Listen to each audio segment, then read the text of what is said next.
Well, hi everyone, and welcome to Ask and Wonder, the show that brings Christians and skeptics together to talk about the biggest questions in life. And so today we have an interesting topic, a topic I cannot wait to start talking about, and it's the topic of fear. What happens with fear in religion? What happens with fear after religion or with no religion? And in order to have this conversation, I have the privilege to have a friend and a great thinker, author. His name is Jim Palmer. Jim, how are you? Good. How are you doing? Good to be here. Glad to see you again. It's been a little while. Yeah, I know. So the great to see you again, guys, is because Jim has been part of Ask and Wonder since the very beginning. And we have had very interesting conversations in the past. So before we go into the conversation, just wanted to remind you, definitely in the description of the video, you will see more ways to interact with the show. You will have the email for the show. You know that this video is going to become a podcast episode as well. And if you would like to send or comment in the video your opinion about today's topic, please go ahead and do so. We are excited to be interacting with all of you. Okay, well, Jim, why don't you tell us a little bit about what you do and your background before we jump into the conversation? All right. Well, let's see. I grew up in I had a fairly volatile home life, and when I grew up roughly Catholic, not overly, devoted to church involvement or this sort of thing, but attended mass with my mother from time to time and so on, but was kind of brought up. My sense of God early in life had to do with Catholicism. But I never really developed any kind of personal interest in God or in spirituality. And so I graduated from high school and I went off to college. And when I was in college, I ran into Campus Crusade for Christ. A gentleman who was the campus director, we literally met the first day in the student center. We had a conversation. I was a freshman. He invited me to their meeting. I went. And that was kind of my introduction into a more kind of personal Christianity, this idea of a relationship with God by accepting Jesus into your life as your Savior. And so I was introduced to what I guess, just for lack of a better word, a kind of evangelicalism that really took root in my life and became very much the substance of my identity as a human being. And I became very involved in this ministry, became the student president of Campus Crusade for Christ on our university. I got involved in the planting of a church in that area. That inspired me to go to seminary. I went to seminary, received my master's of divinity degree, discovered while I was in Chicago at seminary, Willow Creek Community Church, and I went on staff at that church as a pastor for a few years before I moved back down to the South and started a contemporary non-denominational church, which was very successful. It was a kind of progressive, contemporary sort of church. And some years into that, I had a crisis of faith. And the crisis of faith had to do with this sort of recognition that despite all my, upstanding, bulletproof evangelical theology, that I noticed that among many people in our congregation that their personal suffering and problems and dysfunction kind of just continued, that broken relationships, unhappiness, depression, divorce, addiction, like it just seemed like that these sorts of problems persisted. And that led to my own recognition that I myself wasn't really experiencing the kind of the freedom or peace that I expected that I should be having because of my relationship with God and so on and so forth. So I left professional ministry and organized Christianity to kind of figure out what happened. Why is this so? What's the disconnect? And that's when I started writing books, and I've published kind of 6 books about my journey out of religion. And over the course of that time, I've interacted with a lot of people who have also had disillusioning or discouraging experiences in religion, and feel like that they were deeply betrayed or damaged in some way through their involvement in toxic religion. And so I started a counseling practice, working with people, helping them through what is often referred to as religious trauma syndrome, in terms of a mental health identifier for people who suffer psychological or spiritual, emotional damage through their involvement in a toxic religious experience or toxic religious indoctrination. And I continued to develop that into a spiritual direction practice, because I realized that, you can be a very non-religious spirituality is something that many people pursue after leaving a toxic religious experience. So I became a chaplain with the American Humanist Association, and I do spiritual direction in terms of just working with people in their spiritual journey. Often it's a person who's perhaps had a volatile or difficult or traumatic, damaging kind of religious experience. Yeah. And, I just support their ongoing spiritual journey and their personal evolution as a human being. So, so that's kind of how the journey has kind of evolved. That is so interesting. And Jim, so I have 2 questions for you. Yes. When you decided to leave the church that you started, how was the reaction from the congregation? What was the reaction like when they saw you leaving? At that point, were you feeling that perhaps Christianity wasn't true, or you just started feeling perhaps the beginning of that doubt? I think that I was I was at the starting. I didn't know how deep at that point my questioning of my faith would go,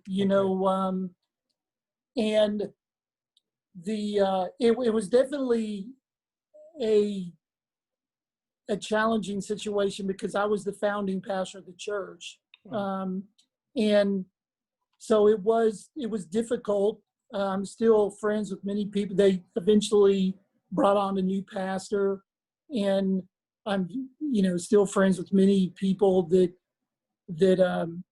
I knew during that time as the pastor of the church.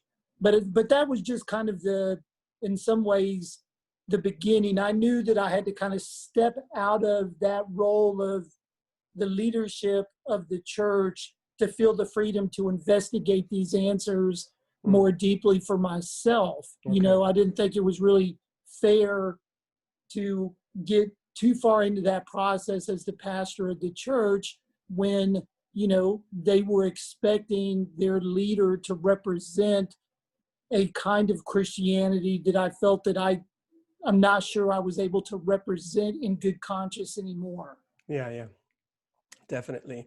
And another question about the background that you offered to us is, you were talking about people that after having a toxic relationship with religion, most of them, or the majority of them you mentioned, or some of them,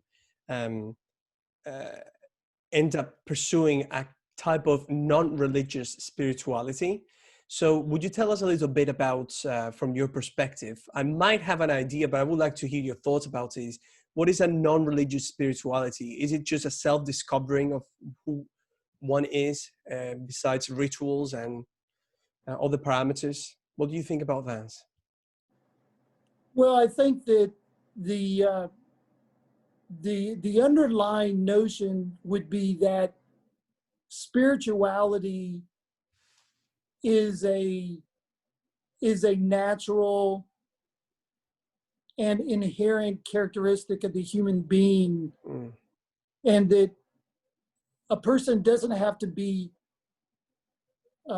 religious in the sense of affiliated with a religious organization or belief structure and so on in order to have a spiritual interest or to experience the world in a spiritual way. And for many people, religion can be a avenue to really foster and empower that spirituality. But then there's also cases where religion could be a hindrance and even a detriment to it, you know, depending on what is involved and depending on the person and so on. So I think a non-religious spirituality also could be operating with alternative views of God and ultimate reality that are not necessarily consistent with theism. You know, there's several ways that people, I mean, there's lots of different views about God and ultimate reality that are beyond theism, or and ways that people can live their lives that they consider to be spiritual, which doesn't necessitate an involvement in a sort of organized religious practice. Now, it is a little bit semantics, because there was a time when the word religious was basically a synonym for what we now use the word spiritual for. But because religion is now tends to be equated with the organizational side or the institutional, organizational, or, you know, more organized aspects of religion. And so spirituality tends to equate more with something that's maybe more personal. Definitely. Well, thank you for shedding some light on those terms. We need to go ahead and talk about fear, but some of the things that you were mentioning were so interesting. I would love to talk to you about all of these topics. But the reason why I wanted to interview you, Jim, is because one day I was on Twitter, this incredible place where many things happened every day. That was an interesting way of putting it. And I actually follow you, and I love your tweets. Your tweets in general, they're a good challenge for me. I'm always up for a good challenge, because I am a follower of Christ, and every day when I wake up in the morning, since I was skeptic in the past, I was an atheist, then became a follower of Christ. Every day I just want to make sure that the things that I believe in are true. And when I see those challenges, I just love them. And in fact, every day when I do my study, I do everything that I do, I always have some secular readings every day in order to, to catch up with the world and to see if the Christian worldview makes sense. There was in particular this tweet that you shared that I loved. We definitely don't have time to talk about all these things that you shared, but let me read the tweet so people know what you were talking about, and then talk in general terms about the idea behind. You mentioned, very interesting, list of fears that Christians potentially could actually develop throughout the years. And this is the list: fear of judgment and punishment, fear of going to hell, fear of having wrong theology, fear of death, fear of not pleasing God, fear of missing God's will, fear of not measuring up, fear of God's discipline, fear of innermost thoughts and feelings, fear of sexuality, fear of other fields of knowledge, fear of people with different beliefs, fear of the world, and fear of being you. That was the list. And the first thing the first thing I thought when I read this was, I don't think that many Christians actually even think about all these things, Yeah. because this, in order to do that, this requires some time in order to delve about the reality of the Christian faith, which, by the way, in a sense, I agree with a small premise of the tweet, which is many Christians, because of our worldview, we actually are supposed to think about these things, because it's an incredibly big worldview. So a little bit of the premise I liked. But now, first of all, before we talk about this, because a tweet is a tweet, it's just information. In Yeah. order for those information to appear, there's a background that is going to Yeah. inform the tweet. Would you tell us a little bit about why you decided to talk about fear, or share that with your followers?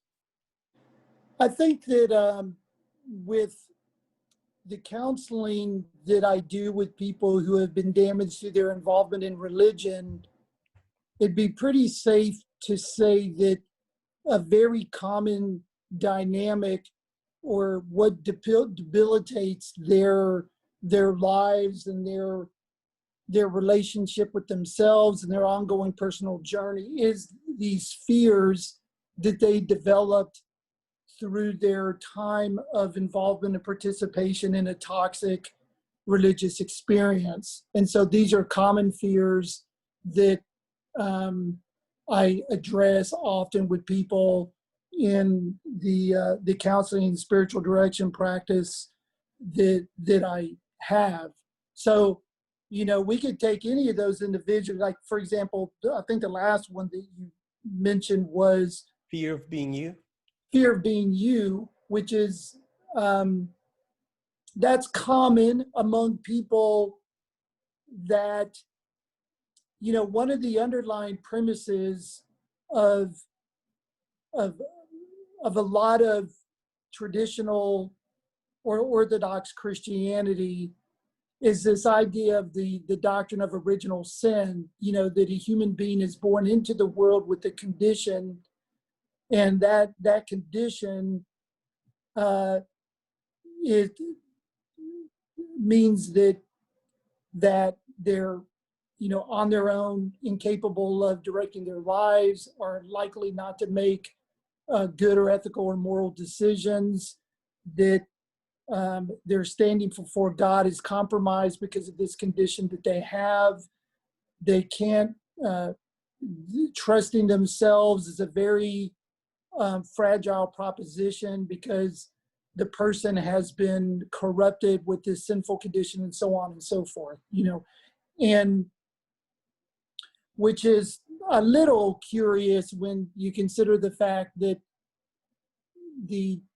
it's the opening scenes of the Bible where there's this story told where God, the universe springs out of the image of God, or is manifested out of the image of God, and God declares it all to be good, including the human being. So that's kind of the first thing that God says about the human being. Then, of course, the fall happens later, and there's a lot of different interpretations of what that even means. But I think it's unfortunate that the way that it gets taught is that people are not necessarily told about their original goodness that God declares before the fall, and instead there's this idea of the original sin, or this original badness that we all have because we're the descendants of Adam and Eve. And, we could even deconstruct the absurdity of that as a literal scenario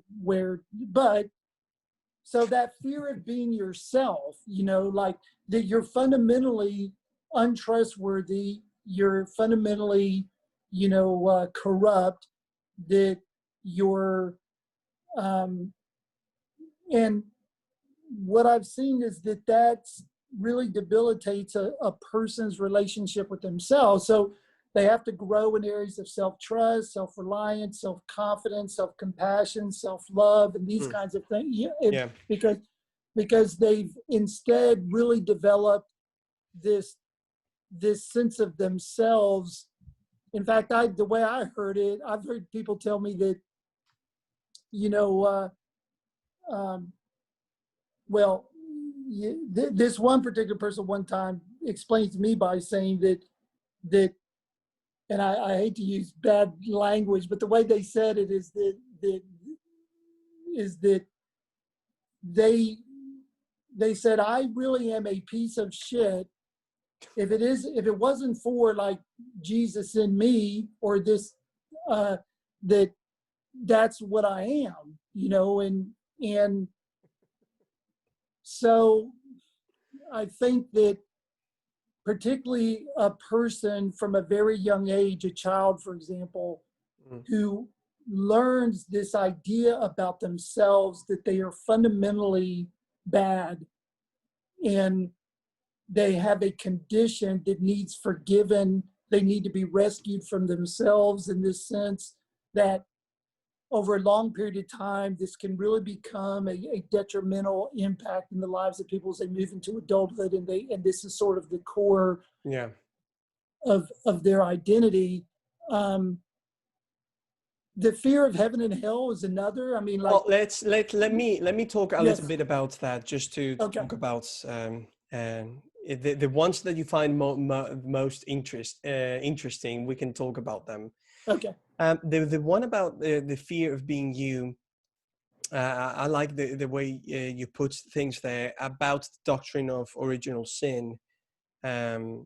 I mean, in terms of theology, we don't have time to talk about that, but we do actually have time to just analyze you and I as a human beings. We can analyze kind of the subsequent truth that the potential truth that is behind of original sin. Let's talk about that, because me, Jim, as an atheist and then as a Christian too, when I see the world, when I see human beings in groups, and when I see human beings individually, especially me, the fact that someone could come up with that idea of original sin, that idea actually doesn't come out of a vacuum, right? It seems that we all have the potential to do really bad things, and we actually all do things that we all end up having problems with spouses. We all have problems with family. We all have problems with our sexes, different sectors of society. We see problems all the time. People that stop being Christians because of some of this list or some experiences, they keep having problems both with themselves and the way they relate to the world. So I know that that specific doctrine has been used specifically, and I would like to emphasize that has been used, which means a doctrine as an abstract idea is there. Now you can use it in order to do really bad things, as we know, as many socio-political ideas that don't have to do anything with God have been used in the past. But don't you think that the idea of original sin comes out of a consequence of just looking around in the world and seeing how we all at one point or another do things that are not good for us and then for other people? Do you know the type of analysis that I'm doing besides the theology of it? What do you think about that? I would say that the lived human experience, that there's a countless number of mindsets and behaviors and actions and choices that we're capable of as human beings. And some of those mindsets and actions and behaviors and choices are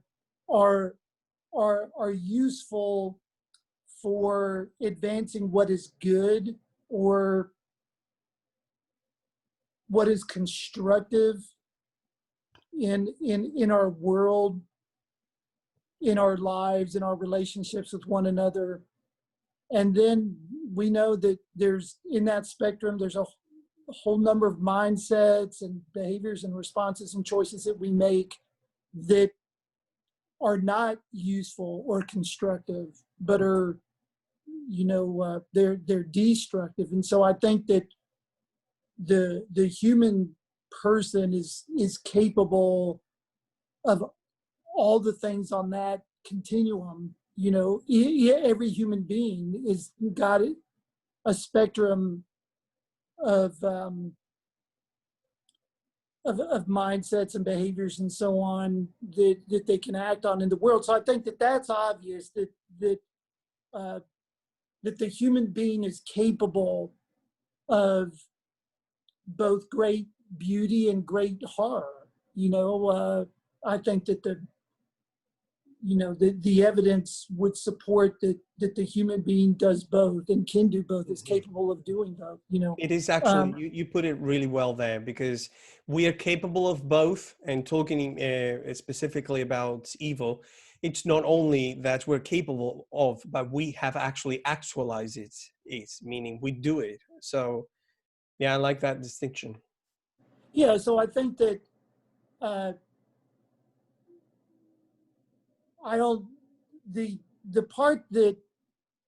fact that human beings are capable of great beauty and goodness and great destruction and evil is evident. Like you can verify that through direct experience or your own experience and so on. Now the rest of it, somehow trying to connect that back to this idea of the Adam and Eve, you can't verify any of that. I mean, like there's no, it's the whole concept of ancestral sin, or this idea of being, it's not unique to Christianity, the whole storyline or the narrative that, you're kind of born with this problem, but you can't really verify that, of course, and it doesn't really seem rational to accept the Christian explanation if you're going to take it as a literal kind of story of Adam and Eve and so on. That is interesting. You mentioned that, Jim, two times, I think, and definitely something. I'll be super honest with you.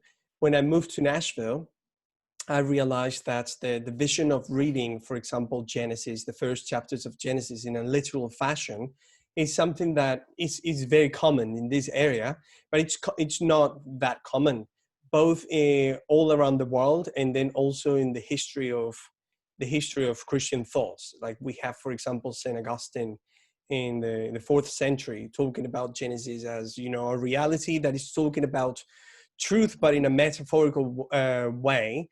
And also even kind of the text, it's just implying all of that. But I get it. Now, at the same time I get that, I would again ask you about the same situation, because like, for example, when we are born, this is something that puzzles me. When we are born, we are also going to die.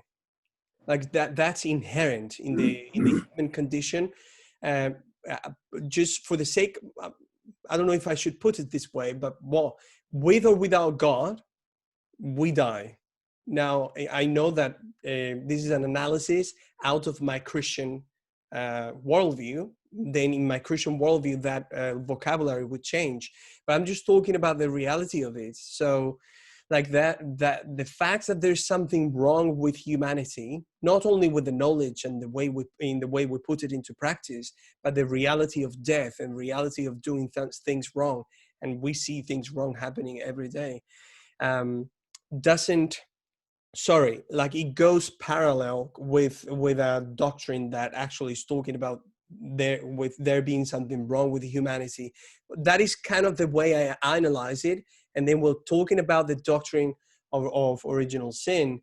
I think about it through that filtering it through that light. What do you think about all of that? Well, I think that the story or the narrative that some forms of Christianity create implies that death is a problem, or that death is wrong, or maybe even evil, and I think that's a very unfortunate and even false characterization of death. And I think the reason why, in my mind, that this is the case is that for some reason, the West and Western Christianity particularly is so attached to the body and mind as the fundamental reality of what we are. The So body, that, you said, sorry, Jim, you said body and mind. Is that yeah, what you the said? body and the mind. Uh-huh. So that, uh, I mean, and you know, the metaphors that we just talked about before are often taken too far to contribute to this. You know, like we know that God is not a father. He's not a male figure in the sky. We know that heaven, the idea that it's a place with streets of gold, or that hell is some furnace where people are burning, or that even the idea that, you know, we had to make Jesus bodily raised from the dead, because we're so attached to the mind and the body. You know, one thing that's clear through direct experience, your lived human experience every day, what's absolutely clear and not debatable is that everything that materializes in the universe is impermanent. It's not absolute, it's not fixed, it's not permanent, it's constantly changing. It's in a constant state of flux. It eventually goes away altogether. It's true of every single thing. So I don't know why people think that the death of the body and mind, the death of the human person, there's something wrong with that, or that that's something evil or that's bad. We only think it's wrong or bad because we're deluded into thinking that, or we have a misknowledge of the nature of reality by thinking that matter, our physical selves or our mind, is what we really are. And when we die, that the idea of death is so bad that somehow that it extinguishes these two. But that's, to me,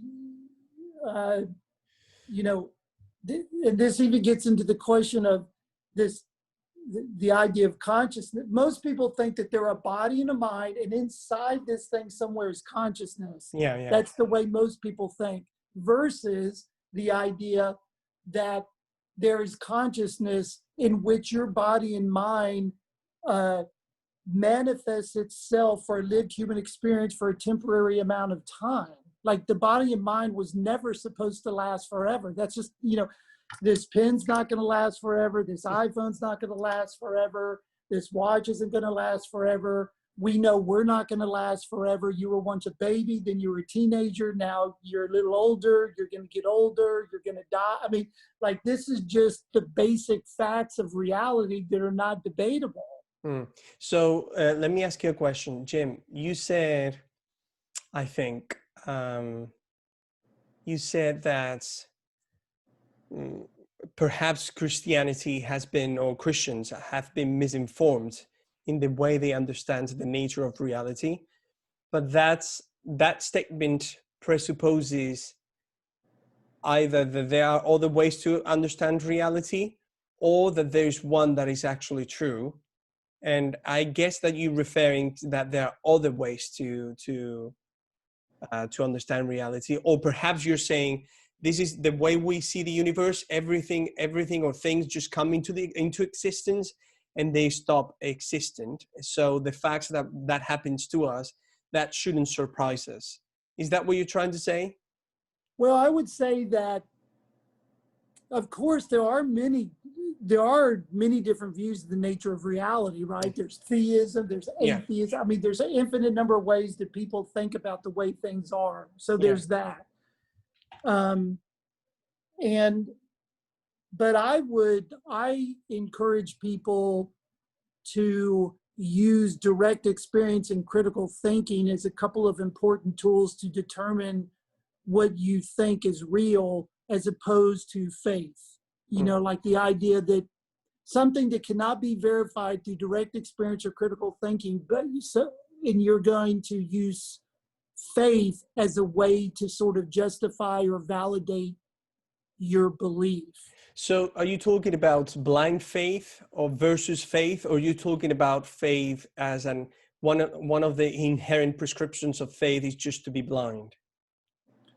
Anything that if you can't arrive at your conclusion through direct experience or critical thinking, like if it requires, like, for example, heaven, the idea of heaven, you know, streets of gold, you go to this location after you die. Well, you only know that because you're placing your faith in an idea that you cannot verify for yourself through direct experience, for example, or critical thinking. But or even belief in, you know, I mean, any number of different things. So typically I encourage people to rely heavily on direct experience and critical thinking as a way of of, of examining or investigating what the true nature of reality is. I fear a little bit, Jim, that you're talking about a type of critical thinking that is presupposing just one alternative reality, which is one that we can only experience through our five senses. Are you doing that? Because, for example, when I talk about faith, I do have faith, but my faith is just is greatly informed by evidence. Meaning, I'll just give you a little bit of what happened. So, from nothing, something arises. Then there are constant laws of physics that are intelligible through the language of mathematics. There's a potential origin of life, development of life. There's a sentient life that is able to think about itself and its place in the universe. And then, of course, definitely, I am a follower of Christ, so I accept. You seem to actually accept that too, the existence of a spiritual realm. The spiritual realm I believe in is the one described by Jesus Christ. So that, of course, for me, it's actually special revelations. There's things that I couldn't know if they're not told. And that would be the part that I would question, like Okay. the idea that it's that the faith or some external or divine revelation gives you a truth that you're not possible. It's not possible for you to validate through either direct experience or critical thinking, but you're being asked to believe in something because of this idea of there's some external authority or revelation. I would have that. I see what you're saying. Let's talk about, for example, an example of a scientist going to the laboratory, for example. Yeah. And this scientist goes to the laboratory and quantifies the law of gravity, and he's using experiments. He's using the empirical method, and then once the law of gravity is described, we understand the law of gravity, we see things falling, and then at the end of the day, the scientist realizes that the scientist is only describing something that is there, that he or she has discovered, that he or she hasn't put there, and therefore the conclusion seems that this is all there is. But I think it's actually, for me at least, Jim, critical thinking is actually what it leads me to think. If something is there, that something in terms of physically themselves cannot have created it itself with these specific parameters that actually have as a consequence type of reality. It's in this case for the law of gravity is for things to fall. So when talking about critical thinking, I think I see what you're saying, but I don't think that critical thinking just stops at the fact of this is the way something is, so therefore I will stop there. Because then we have also what is called the inference to the best explanation of the abductive method, which is there are things that have happened in the world, and we put all these evidence together, and therefore I think this is a good conclusion. This is what, for example, detectives do all the time. Or for example, I don't know, like I have two siblings. And if I go into the room and I see a soccer ball and I see gazpacho, but this is food from Spain, and then Yeah. I see something related to sports, I know that this is my brother Jose and not my brother Jorge, who likes all the things, this Yeah. person has been in this room, So it Well, is I would, actually, go ahead, please. no, I think that um, science doesn't either have an absolute, Yeah. understanding of the nature of reality, right? I mean, there was a time when science, um, viewed the universe as a big space with objects in it like planets, and now we know that that's not a reasonable way of understanding the universe Yeah. based on the evidence that we now have and our ability to investigate it in ways that we couldn't, during that period of time. So, Yeah. the other thing is that a person can investigate and have a direct experience of non-material reality, not just matter, like physical matter. A person can have a direct experience of non-material reality. I mean, on the one hand, you could argue we do constantly, like we experience love, which would be very difficult to explain purely in terms of some kind of biological processes, in Eastern spirituality.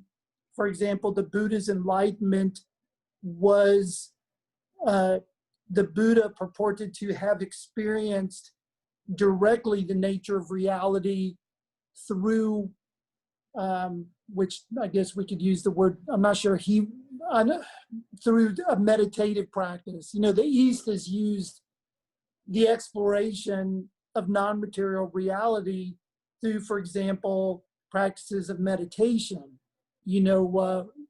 and so I think that you can have direct experience of non-material reality,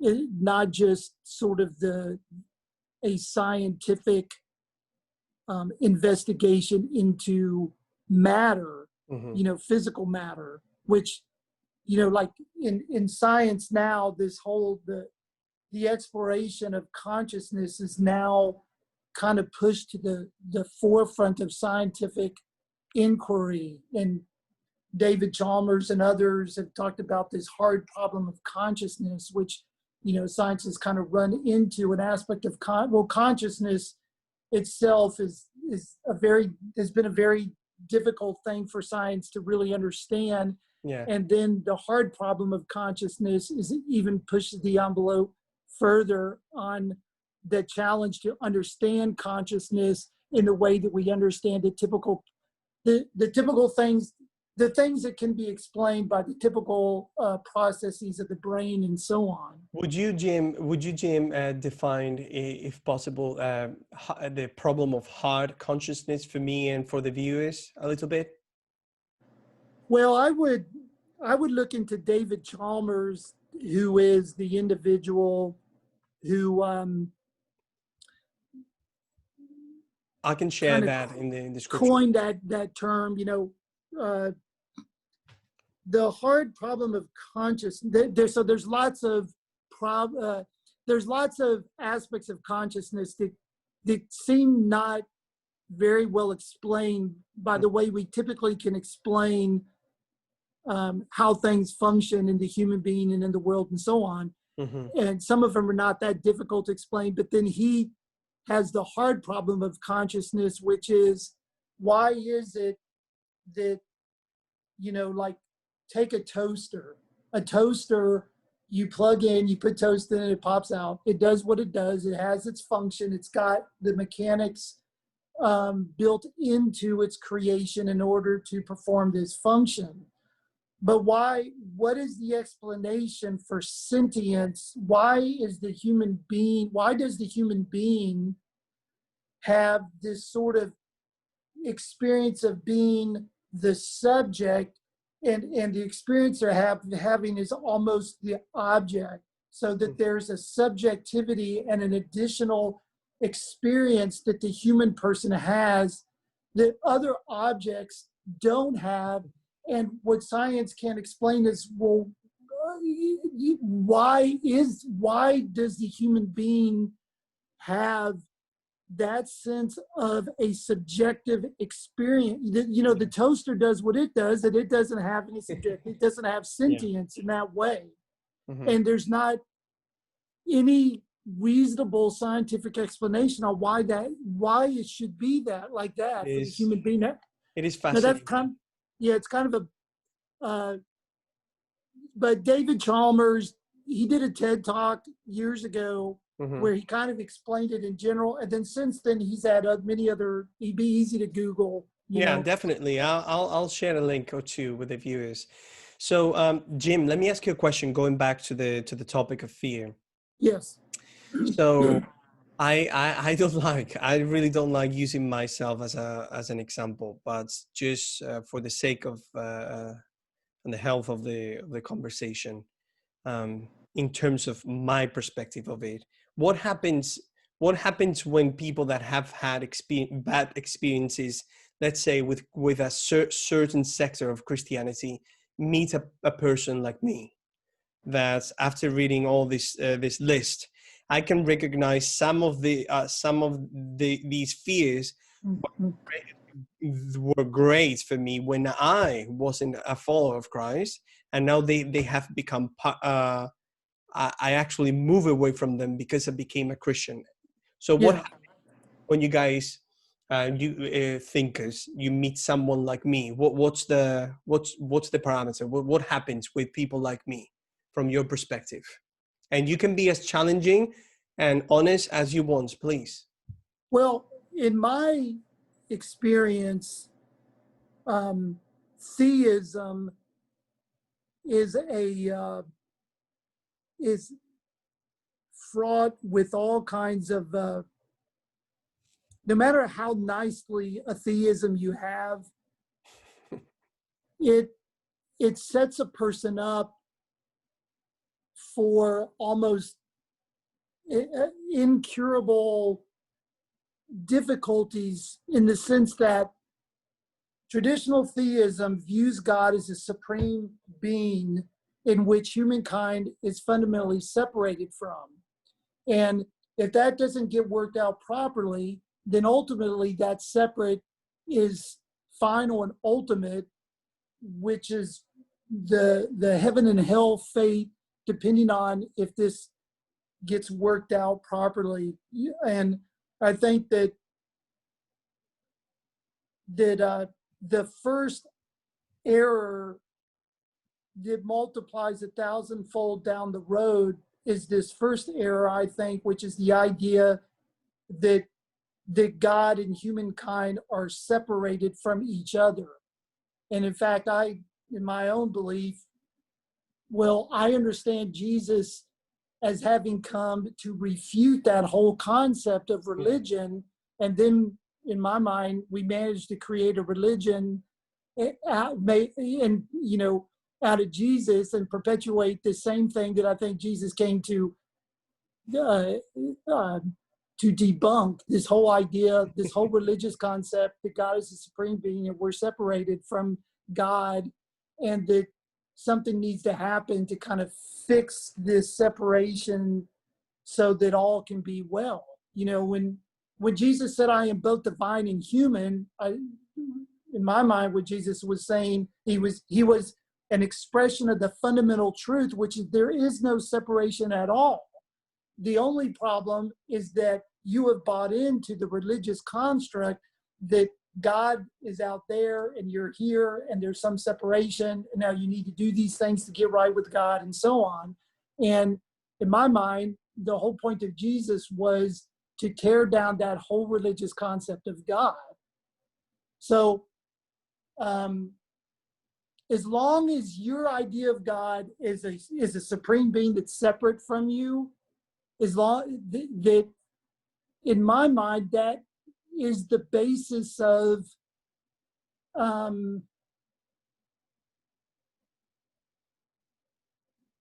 a multitude of difficulties, that could arise. Hmm. So you talking that perhaps it is better to, and you help me with this, Jim, like to think about it in terms of pantheism, like God being part of everything, everything being God, an expression of God. Is that what you actually would support as a Well, vision of the nature of reality?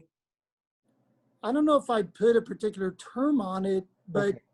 I think that uh, even in the scriptures, I think it's in Romans, it says, all things move and breathe and have their being in God. I mean, whether it's uh, secular philosophy, Eastern spirituality, Christian uh, mysticism, uh, philosophy, they all, every single one of them, equally attest to the fact of one unified reality, only one, in which everything else is a manifestation of.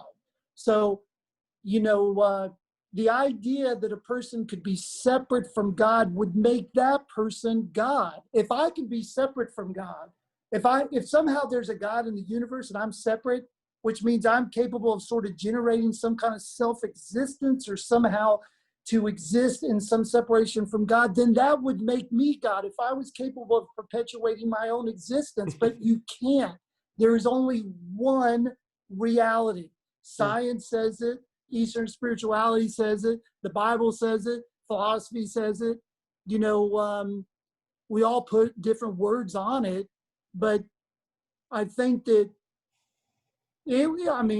other than theism and mythology, there's almost no other way, other place you find this concept that God is some separate, independent thing and created all this other stuff that's somehow separate and different from Him. There's so much about that idea that is problematic, and I think that one reason why people struggle with that is I think they wrongly think that it would depersonalize the idea of God. That God has to be an actual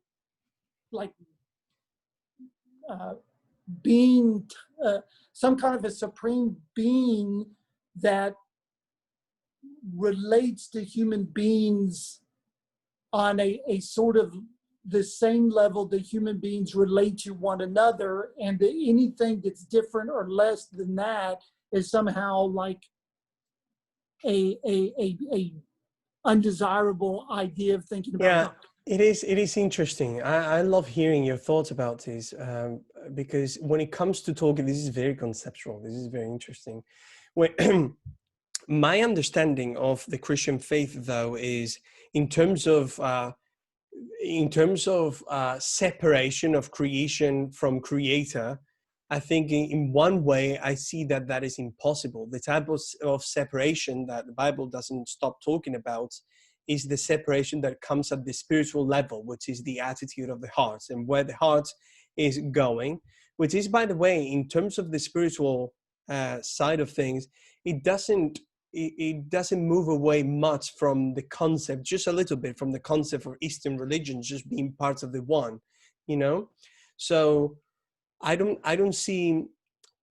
I see what you're saying, but the thing about this episodes of the redemptive story of God through the biblical worldview is that there was a point in which the Jesus came as God, and he, from that point on, because of the Holy Spirit, we actually have the potential to be in connection with him through prayer, which is actually not that far from just meditating and being united with the one. Now, this separation that you're talking about, that it seems, and perhaps you're not saying this, Jim, but it seems like a separation, a true separation of a true dichotomy. But I think inside of the creation of things, like there's a separation of attitude, because something that is crucial about humanity And definitely philosophers and scientists would say, I don't think that is true. I don't think I know. But Yeah. something that is interesting about us is that, oh, definitely, we were created good, but we were created with the potential of choosing. And that is when it comes, for me and the biblical worldview, when it comes to actually the true separation from the goodness of God to moving away from that potential goodness. Because something very interesting that happened to me when I started reading the Bible, and I was going through the Old Testament, and I was being appalled. I was just being appalled until I actually realized about something. First of all, you made a good point at the beginning. Everything was created good. All evil emanates from the story, emanates from decisions that come from humans. And then also I realized that the Bible is both descriptive and um, uh, Prescriptive. prescriptive. Yeah, so it's saying definitely the Bible is descriptive, prescriptive in the sense of, look, these are this is reality. There's good that you can believe it or whether we believe it or not. But the prescription of the Bible is there is a God created human beings, created the universe, the constants, and out of nothing. And then that's this prescription of it. But then it comes the description of it, which is the Bible is not telling us about how things are all the time, but it actually tells us how things happened. So that is because it would be difficult for me to be a Christian if I were to look around and I would see the world being completely perfect and just Christians messing up everything around them. But this is actually not what I see. I just see human beings, all of us, just making a mess out of everything that we do. This is hyperbolic language. Of course, we don't do that all the time. We have Yeah. potential to do beautiful things, but that is more the way I see it, and that's why it's important to recognize that. Definitely, and you have heard this Well, many times. and then it also kind of gets to, like, I mean, if you keep pushing, and I know we're kind of out of time, but That is okay. pushing back to like, how should the Bible even be taken? Like, um, like you could argue that the Bible tells the story. It's a story about humankind's struggle to relate to ultimate reality, and I love that that. the story sometimes involves, people going out and justifying all kinds of things in the name of this God or ultimate reality, which we all know can't be, but we still do that. It is part of the story, right? We still do all sorts of stuff and pin it on God and claim that, God told us to do this or that or whatever, and then there's other parts of the story that are really beautiful and so on. Um, and And there's a lot of ways to understand that story. There's a way that I guess in my own way, I kind of understand it. But it may be problematic to think of the Bible as sort of the ultimate source from which one would derive their answers to life's existential questions or their understanding of the nature of reality. Like I think that could be problematic. I mean, like when you just step back from it, you say to yourself, okay, let me get this right. I have settled upon answers to these questions based on a book, a text that was written, I mean, there's something in my mind that's a little absurd about that whole idea, that because of course there's more than one sacred text, and then we're going to argue about which text is more sacred and which one we should listen to and which one's better. And of course we Yeah. all think ours is better because it's ours. And Yeah. so it's, like, I think probably it would make more sense to investigate the common denominators, perhaps, that all texts seem to be pointing towards, because this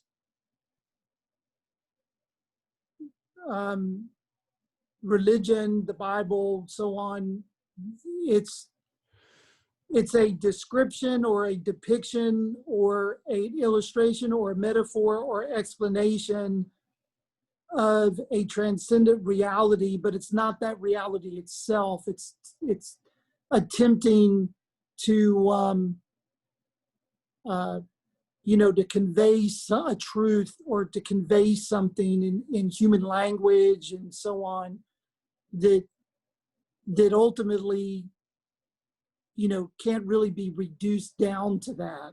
Yeah, all points taken, and I actually I hope that means that I sometimes I keep learning English. All point taken. What I mean, I hope I'm saying what I want to say, meaning that I've listened and I acknowledge all your points.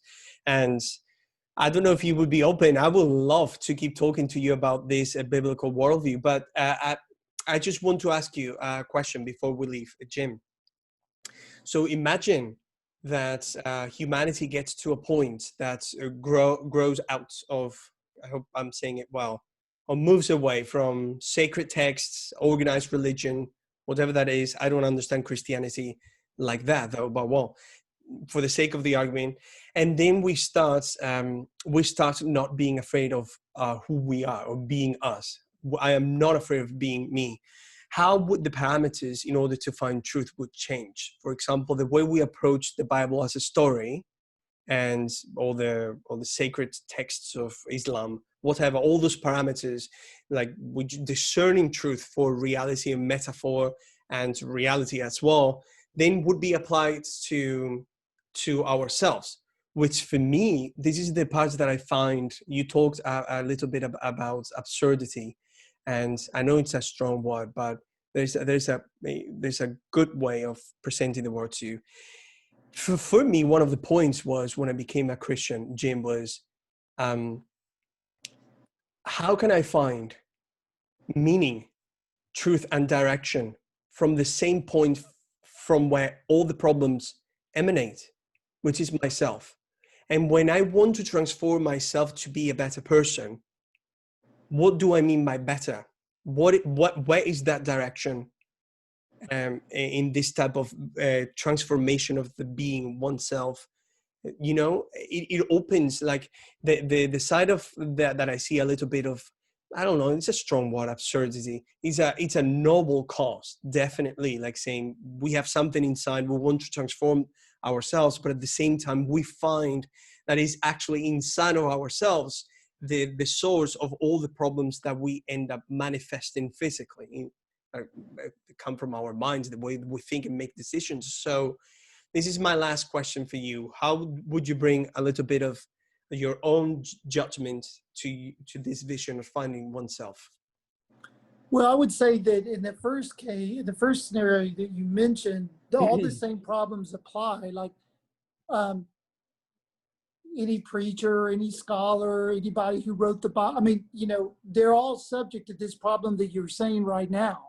Like they're not any different than you. If they're human beings that were born according to the Christian, idea of the world, you reading the Bible and thinking that you understand it's wrong because you're flawed, you're guilty of this problem you're saying. Not only that, but the people who wrote it, not only that, the people that interpret it, not only that, the preacher that gets up and explains it in every book you've ever read about, they would all be subject to the same problem, which is why I think it doesn't make sense. Like, I can't trust myself, so I'm going to listen to what the preacher says, as if the preacher's any different than me. He would have the same problem that I have. He's drinking from the same human condition. Now, the way the Bible conveniently gets around it, and it does the same thing with Jesus, is it comes up with a story about, but the Bible writers, okay, we know that they were born with original sin. We know that they're subject to all the conditions of their times, like every other human being that's ever lived. We know all this stuff. But we're going to say that they were somehow put in some kind of, I don't know, divine trance and managed to like dictate or say without flaw everything that God intended to say, which is a real convenient way of sort of getting around your core premise that we are human beings that are corrupt by nature of being born, at all as the offspring of Adam and Eve. So I would say that it doesn't matter whether you're a Christian or an atheist. Yeah, from the Christian point of view, you got the same problem. If you're looking to yourself to know truth, whether you're looking in the Bible or you're looking at, reading the Christian Hitchens book, you're both subject to the same problem. You have no Okay. reason to trust yourself anymore Yeah. than the guy reading. So, but my own personal opinion is that, or an alternative would be to believe that,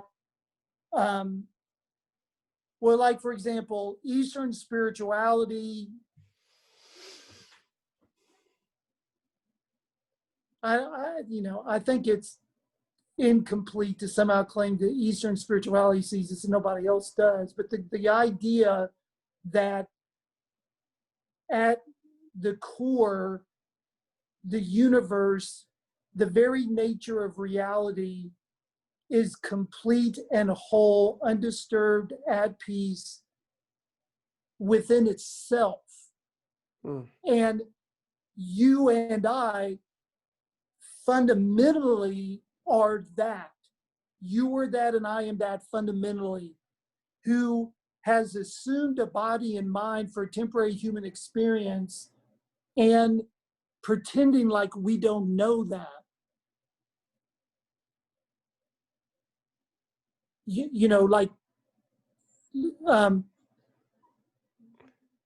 And almost as if, the way Alan Watts says it, is God's playing hide and seek with himself. Like rediscovering the truth as almost and Alan Watts refers to it as like a game. Like he tells a story, God gets bored and God says, okay, I'm bored. I'm gonna pretend like I don't know I'm God and see where this goes, but so it's, and in that sense, you can trust yourself. I'm not talking about the self meaning your temporary body and mind. I'm talking about the fundamental nature of reality itself, which is what your reality is. When Jesus said, I'm in this world, but not of this world, I think that's what Jesus was saying, is that I'm in this world having a lived human experience, and it involves all this stuff. But I know fundamentally what I am is not any of that. All of that is just a manifestation of what I actually am, which is not of this world. In other words, it can't be reduced down to a body and a mind and a lived human experience. It is Okay, interesting. we need to... No, that is no. It is interesting. It is very interesting to hear you talking and hear your thoughts. Just Okay, let's do another one. We'll do another yeah, one. no, please. We need to do one about this, all of this, and we'll talk about this. I get a little bit, I don't know what the word is. Just, it is strange for me to hear the way you, I don't know if it's just experiences of Christianity or the way you talk about Christianity, because when, for example, we find in the Bible things like the Sermon of the Mount, where actually Jesus is talking about himself, equating himself with God, and talking about the reality as the way he does. I just don't see that type of Christianity where I'm just going to do what the preacher does. I don't know if things like, for example, those mounts that we see in the Bible, like the prescriptive biblical worldview, the Sermon of the Mount, the Ten Commandments, some of the letters of Paul that have continually changed the way we have understood the world in the Western civilization, we can call that's my puzzlement. We can call that as just, this is an invention of human beings. This is one of the reasons why I became a Christian, because I read the Sermon of the Mount, and I just couldn't believe that a human being would be portraying that type of reality when a person is supposed to love one's enemies. But that love one's enemies is not do it and then die. It's do it because it has a purpose beyond yourself. Right, and I would say that loving your enemies is a meaningful statement of how you live your life as a human being, but it's not because Jesus said it. Jesus saying it didn't make it that way. I mean, Confucius said that a long time before Jesus ever said it, and others. So Jesus was an embodiment of a universal truth that he witnessed with his own life, which I believe fundamentally the biggest truth was that God and humankind are not separate. That when Jesus said God and I are one, this is why he's the second Adam, meaning that he, there's all kinds of signals in the Bible kind of saying that what Jesus, you are what Jesus is or was or is, or, like that, the disciples said, Jesus, if you only show us the Father, we'll be okay. And Jesus said, no, okay, you're looking at the Father right now. I think Jesus wasn't making a statement of exclusivity about himself as much as he was trying to get over the notion that God is some separate thing out there as opposed to the very fabric or essence of what you are, fundamentally. Yeah, so Jim, it is not that I forget, but I'm constantly reminded when I have conversations with you that I go, I'm not only talking to a secular thinker, I'm just talking with a master's in divinity. So it is very cool to hear how you put things together in that sense. I believe that the Bible is brilliant. I believe Jesus, the life and the truth that he witnessed, like there is no other higher truth than that. And yeah, because you mentioned universal truth, and for a second I just got excited. Yeah, I think when Jesus said, "I am the way and the truth, no one comes to the Father through me," again, I think Christianity would like pinned it on Jesus the person. I think what Jesus was basically saying is the truth that I've demonstrated and lived and taught, the truth that you see, that is what I am. There is no other truth. There is no better truth. This is the one and only truth. There's no other way into ultimate reality. Look, this is it. So then what is the problem with following him? That is my question. Well, because I would say there's not a problem as Jesus being significant in you actualizing that universal truth. Yeah. But it's the truth that's important, not that, necessarily that Jesus was the expression of it.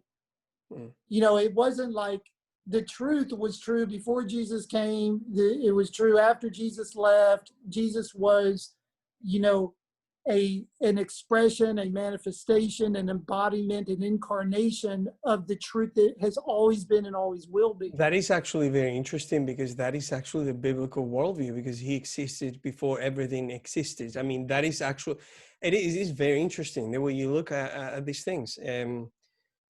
Well, Jim, because I would just say, rather than say he, like I would, it might be that I would maybe say that the truth and the reality that Jesus was it's eternal and timeless. Like it's not like it started when Jesus came. You know what I mean? So the part that is hard for you is to believe in a truth that was instantiated physically and died and all of that. Like, it seems to be a very small reality, right? Yeah, I would say that it's just a manifestation of something that has been always the same, and it has been a manifestation of it. Yeah, that Jesus, not only Jesus, but the entire universe. But we'll talk. Oh, Jim, let's do something. I will love. You offered it, so I'm going to offer it to you through email. Okay, we should actually have another conversation. I would love to keep exploring your thoughts about this. Yeah. Well, Jim, thank you very much for spending time with me, and thank you very much for always you guys being there. And if you guys have any questions, just you can email me at askandwondernashville@gmail.com, and I'll share a few links about Jim Palmer and everything that he does and his books if you just in case you guys are interested in learning more about what he does and who he is. Okay, so thank you very much, Jim. All right, you have a good I'll night. see I'll you talk to you later. soon. All right, thanks. Have a good night.